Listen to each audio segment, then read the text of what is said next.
ಬಾಬು ಜಗಜೀವನ್ ರಾಮ್ ಜನ್ಮದಿನ ಕಾರ್ಯಕ್ರಮದಲ್ಲಿ ಜಿಲ್ಲಾಧಿಕಾರಿ ಜನಪ್ರತಿನಿಧಿಗಳ ಗೈರು ಹಾಗೂ ಊಟದ ವ್ಯವಸ್ಥೆ ಕಲ್ಪಿಸಿಲ್ಲವೆಂದು ಸಮುದಾಯದ ಮುಖಂಡರಿಂದ ವೇದಿಕೆ ಕಾರ್ಯಕ್ರಮ ತಡೆದು ಧರಣಿ.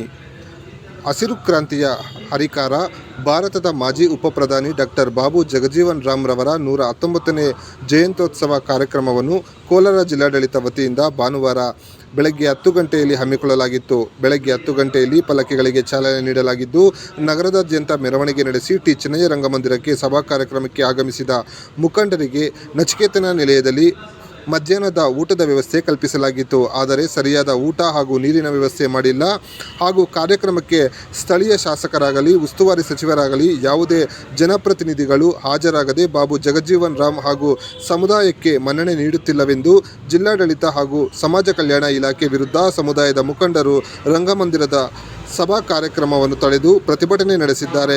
ಜಿಲ್ಲಾಧಿಕಾರಿಗಳು ಈ ಕೂಡಲೇ ಸ್ಥಳಕ್ಕೆ ಆಗಮಿಸಬೇಕೆಂದು ಪ್ರತಿಭಟನಾಕಾರರು ಪಟ್ಟು ಹಿಡಿದ ಹಿನ್ನೆಲೆ ಸ್ಥಳಕ್ಕೆ ಅಪರ ಜಿಲ್ಲಾಧಿಕಾರಿ ಮಂಗಳಾ ಭೇಟಿ ನೀಡಿ ಪ್ರತಿಭಟನಾಕಾರರನ್ನು ಉದ್ದೇಶಿಸಿ ಮಾತನಾಡಿ, ಕಾರ್ಯಕ್ರಮದಲ್ಲಿ ನಡೆಸಿರುವ ಲೋಪದೋಷಗಳ ಕುರಿತು ಪರಿಶೀಲಿಸಿ ಕ್ರಮ ಕೈಗೊಳ್ಳಲಾಗುವುದು ಎಂದು ಭರವಸೆ ನೀಡಿದ ಹಿನ್ನೆಲೆ ಪ್ರತಿಭಟನಾಕಾರರು ಪ್ರತಿಭಟನೆಯನ್ನು ಕೈಬಿಟ್ಟು ಸಮುದಾಯದ ಮುಖಂಡರು ಸಭಾ ಕಾರ್ಯಕ್ರಮಕ್ಕೆ ಹಾಜರಾದರು.